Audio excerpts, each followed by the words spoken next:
Epiphany Jordan is a caregiver and nurturer by nature and profession.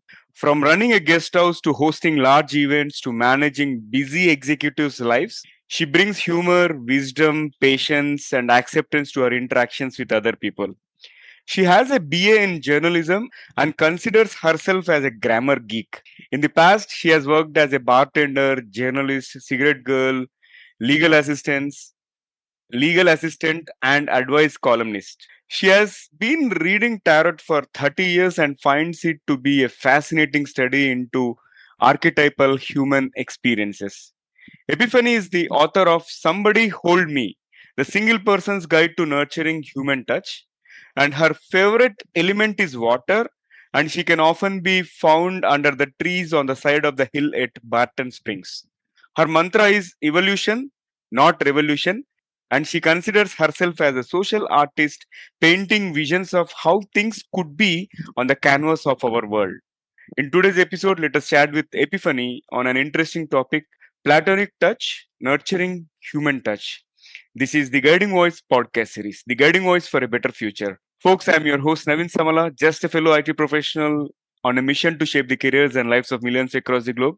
And through the Guiding Voice, we help successful leaders enable and share their knowledge and wisdom with the world so that our audience will acquire more knowledge by tuning into the Guiding Voice per every minute than any other podcast in this space. Thank you so much for joining me. And we're extremely pleased to have Epiphany part of the Guiding Voice journey in shaping the careers and lives of millions across the globe. Epiphany, I'm super thrilled to host you today. Thank you for joining me. Thank you so much for having me, Naveen. I'm really excited to talk to you today.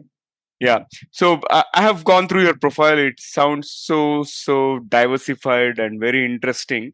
So I would like to understand from you in terms of what are the top 3 things that have helped you to be successful in your professional life so far. Okay, thank you. That's a great question. I would say that the first thing is learning to listen to what other people say, because I have all these ideas about what's important or how things work or what people might need. But when you take the time to listen to people and they tell you what it is that you need, then a lot of times I'm very, very surprised. The second thing is probably spending a lot of time reading and writing, being a good communicator and taking in information, being curious about the world around me. Books were my best friends when I was a kid, and I've always been a very avid reader, and that's continued into my adulthood.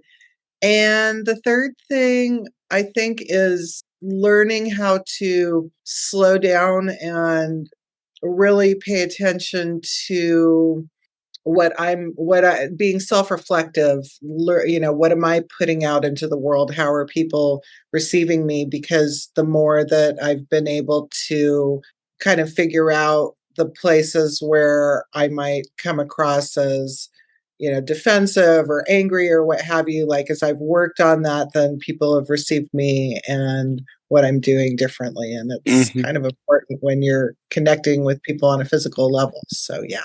That's great. So listening, reading, writing, and introspection. Wonderful. Yes, absolutely. All right. Now let's move to the core of today's topic: Platonic touch. Yes. Or how do we nurture this human touch? And why did you get into this field? Oh, wow. I had been at an event. I was studying with this woman in Georgia, and she was working at an event, and I went with her, and she was doing this practice called a Karuna session, and I was just really profoundly struck by the experiences that people were having and how much it affected them and how much it resonated with them. And it just really stuck with me. And I just couldn't stop thinking about it. And 5 years later, I started playing around with it. And a friend of mine and I turned it into a business, and people really liked it. And that was it. And I've been studying and reading and learning about it. I went back to school last year to get a master's in public health so I can work on this from a more scientific perspective. That's interesting, Epiphany. And nowadays, if you look at the current paradigm of sex is equal to touch, right? It is not working for most of us, whether people are in relationship or single, right? Why do you think it is happening so? Well, In the last 100 years, why and how we've touched people has changed so much. I mean, if you were living in a cold climate 100 years ago, you would have been sleeping in a bed in the winter with your entire family to keep from freezing to death. Humans have always had to be close to each other for warmth and safety, and now we don't. And it's like we've put everything on our romantic partners. So if you're single, you don't get any sort of tenderness or, kind touch. You might get a hug, hello, or goodbye from a friend. And then people who are in relationships, when they're struggling, when they're having a hard time in their relationship and they stop having sex, then all the touch goes out the window, because if you touch your partner, they're like, oh, they want to have sex with me, I'm done. And so we don't have any touch left over for comfort or soothing or relaxation or support. All these, it's like we go through a lot of stuff. I mean, it's hard and complicated to be a human.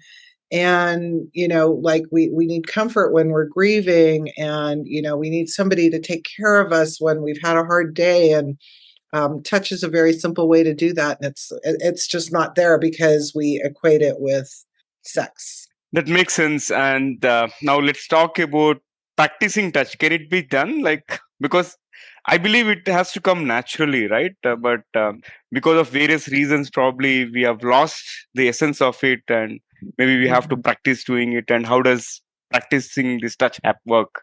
Well, I love the idea of it coming naturally, and I'm guessing that you're the kind of person who can. Are you good at reading other people's emotions and body language and kind of figuring out what they want? Yeah, okay. So not everybody is good at that. So I say that it's important to make it as unnatural as possible. I have kind of four guidelines for it, which is safe, specific, slow, and structured. So that you approach it, because it's a big deal, right? Especially with somebody where you don't necessarily have an established relationship. So it's like you stop and you say, I would like to touch your hand. Would you like that? And you let the person answer, and they're going to go, wow, this is really weird.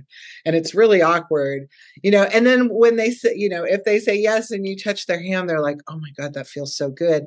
But, it's like we can't just dive into it also because of the paradigm of touch equals sex. You have to have consent, and it's not always obvious or natural.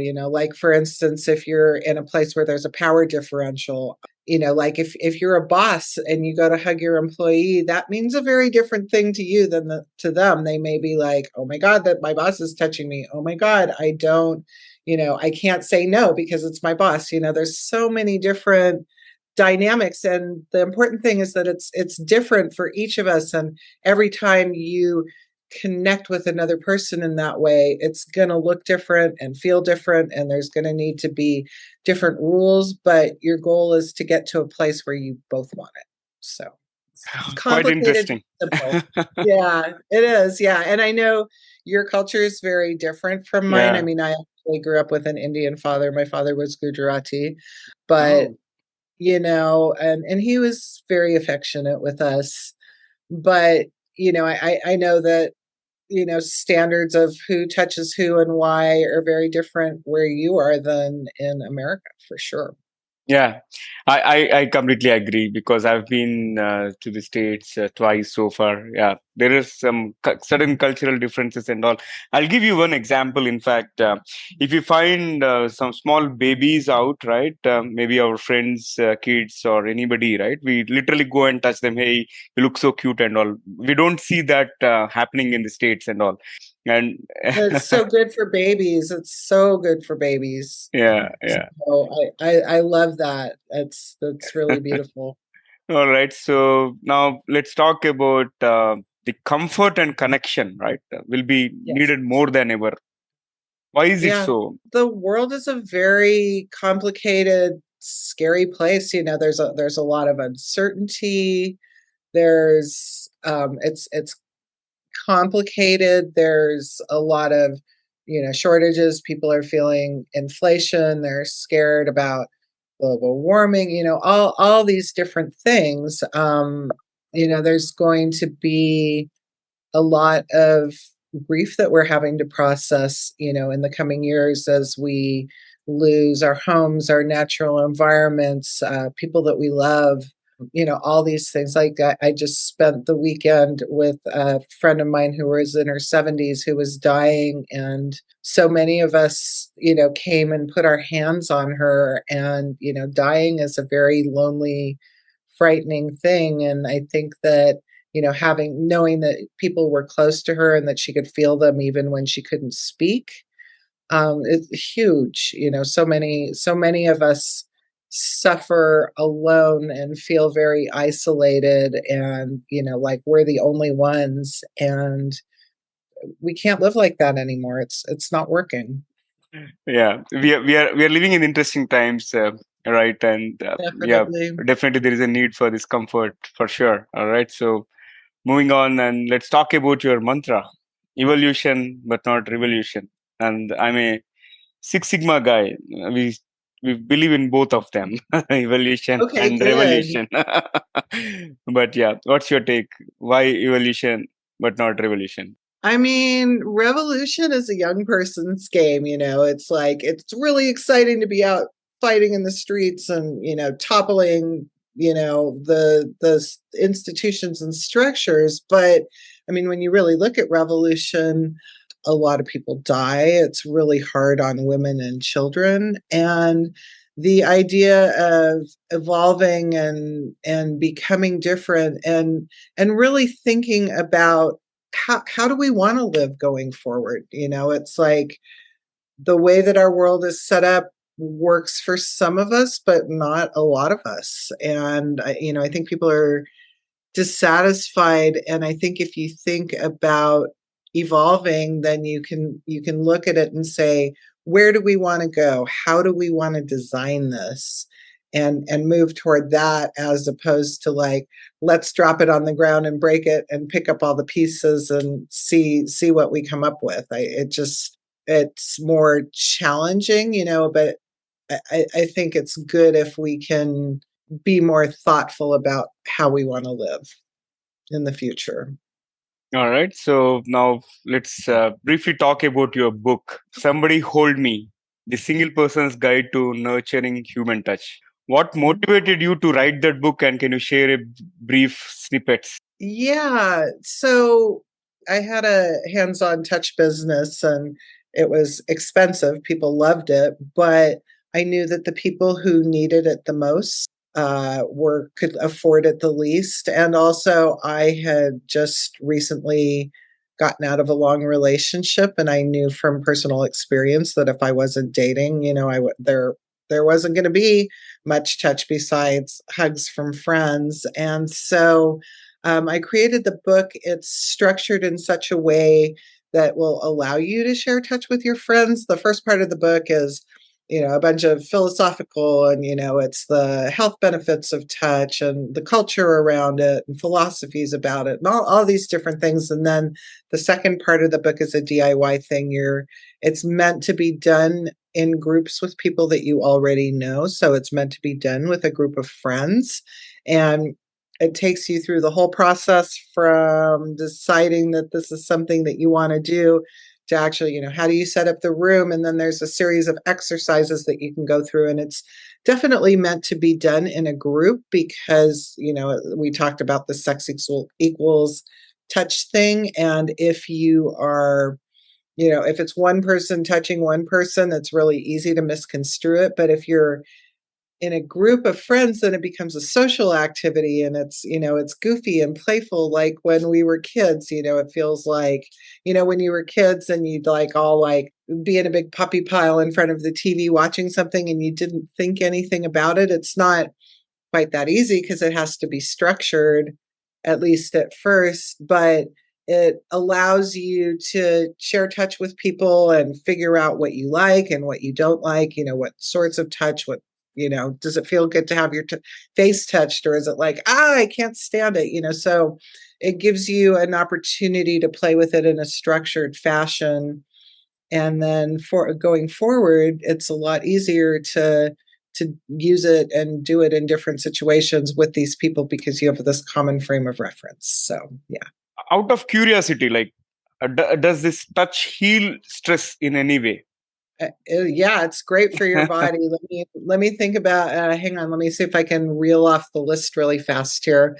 A touch and oxytocin do several different things for the human body. It keeps cortisol from your heart. It is good for inflammation. It lowers your blood pressure. It raises your immune system.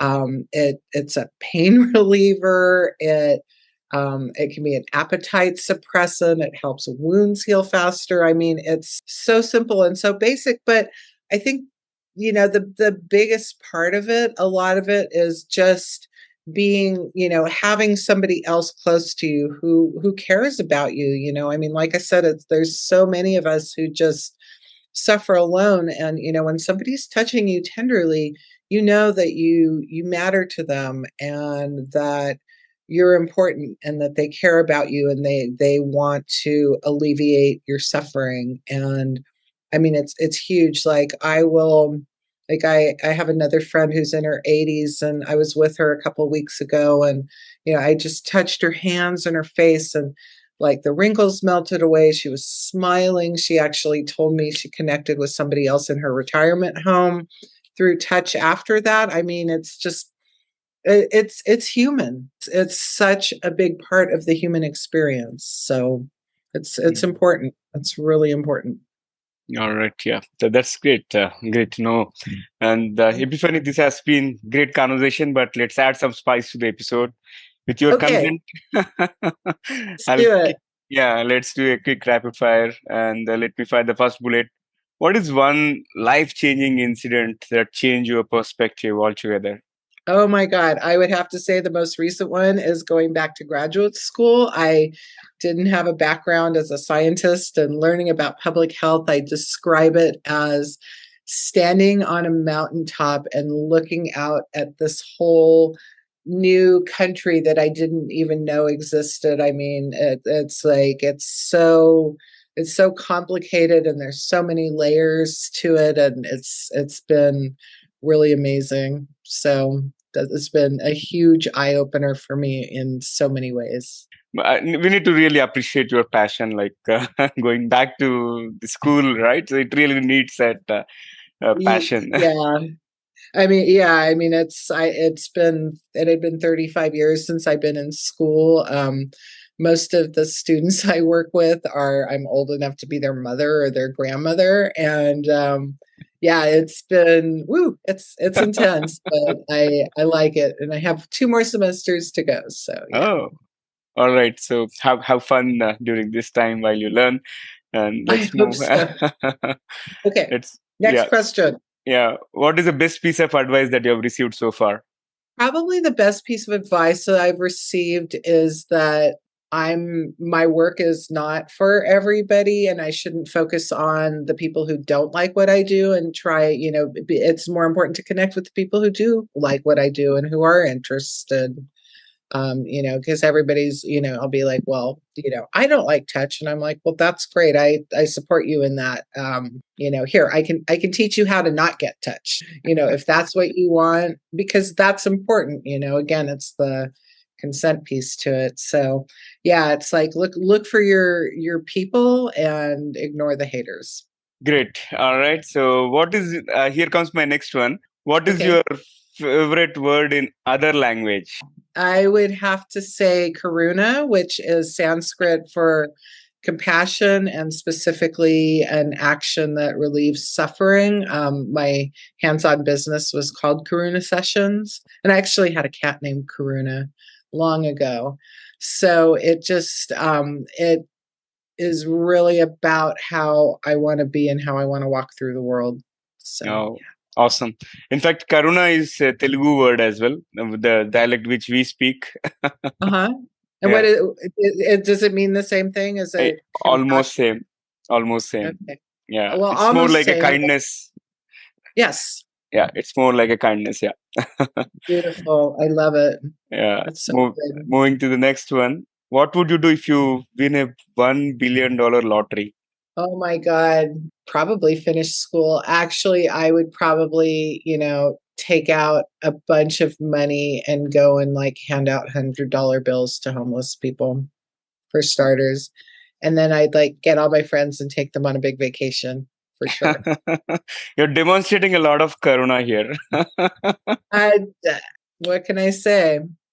Awesome, awesome. I wish you we win $1 billion I and do that. No, there was one in the United States a couple weeks ago that was $1.2 million. I'm like, I actually right now I live in Reno, Nevada, which is a gambling town, and Yeah, I never go near it. But when you hear about $1.2 million, I'm like, Although we don't have lottery in Nevada, they just want you to put it into the slot machine, yeah. a dollar at a time. So. Let me fire the last bullet out of rapid fire. What is one electronic gadget or technology that you like to see or invent yourself? Oh my God. Okay, my favorite fantasy invention is closet that I could step into in Reno or San Francisco or wherever I am, and then step out of a closet in Austin. Like I'm missing my friends from where I lived for the past 20 years. So yeah, that's always been my favorite fantasy invention. And it would save us a lot of air pollution. Uh, No airplanes needed yeah, and instantaneous. So yeah, yeah, yeah. that's my favorite. Quite interesting. All right. So this has been a great rapid fire. And with that, let's go back to the mainstream. And one final question for today's conversation. What will be your one piece of advice to those aspiring to begin their careers or lives? You can pick anything. Don't worry if things don't happen as fast as you want to. I mean, we always hear about overnight sensations, but we don't talk about the 10, 20 years that they worked and they practiced and they did business without having any success. It's we want everything to happen so fast, and it just doesn't. And it doesn't mean that you're a failure. It means that you just haven't come across the right and found your audience and your message and how to deliver it. Awesome. So, Yeah. Such a profound advice. I like it personally. In fact, I also believe in that. Not to really go by instant success or instant gratification as such. Or yeah, agreed 100%. So all right. So thank you so much, Epiphany, for being part of the Guiding Voice journey in shaping the careers and lives of millions across the globe. And it was really a wonderful conversation. thank you so much for having me, Naveen. It's been a while since I've recorded a podcast, and I really love doing them. And thank you for the opportunity to be on yours. All right. So pleasure to have you, Epiphany. All right. So, folks, before we move into the trivia section, here is a request to you. In case if you haven't subscribed to us, please subscribe from the app where you have tuned in from. Also, request you to leave a rating or review either on iTunes or any other platform which allows ratings and reviews. In addition to that, if you have loved this episode and found the conversation useful, request you to share with at least 3 of your friends or colleagues who can benefit from the guiding voice. Thank you so much in advance. Now let's jump into the trivia segment of today's episode. Today we spoke about platonic touch and the nurturing human touch, how it is going to help us. And Epiphany has shared a lot of insights around that. And my trivia is also about touch, but I'm going to talk about touch blindness. Yeah, you heard it right. People can be touch blind as well, because it's amazing because we don't even have a word for lacking touch. And one of the pioneers who has done research in this space, Linden, what she says is touch blindness is very real. And in fact, she wrote about a woman named GL. Of course, she didn't reveal the full name, who has a very rare disorder called primary sensory neuropathy, which means she has lost all her sensors for mechanical touch. And she claims she can't feel anything at all. She can't read braille, and if she put her hands in her pockets, she can't tell a penny from a quarter. And but remarkably, if you get her in the lab, you find that she has one form of sensation left, if you caress her forearm or her leg or another area of skin, she can tell roughly where it is and she knows it is pleasant.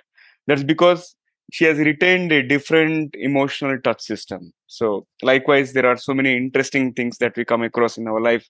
And only my advice based on conversation with Epiphany is don't lose the power of touch. And whether it is natural or artificial, it has the same impact. All right. So that's all for today. And folks, before I let you go, I request you to share any topic recommendations or guest speaker suggestions through social media or email me at theguidingvoiceforyou@gmail.com. Thank you so much for joining me. I'm your host, Navin Samala, just a fellow IT professional and a passionate learner on a mission to make a difference in the careers and lives of millions across the globe. Until next time, bye bye.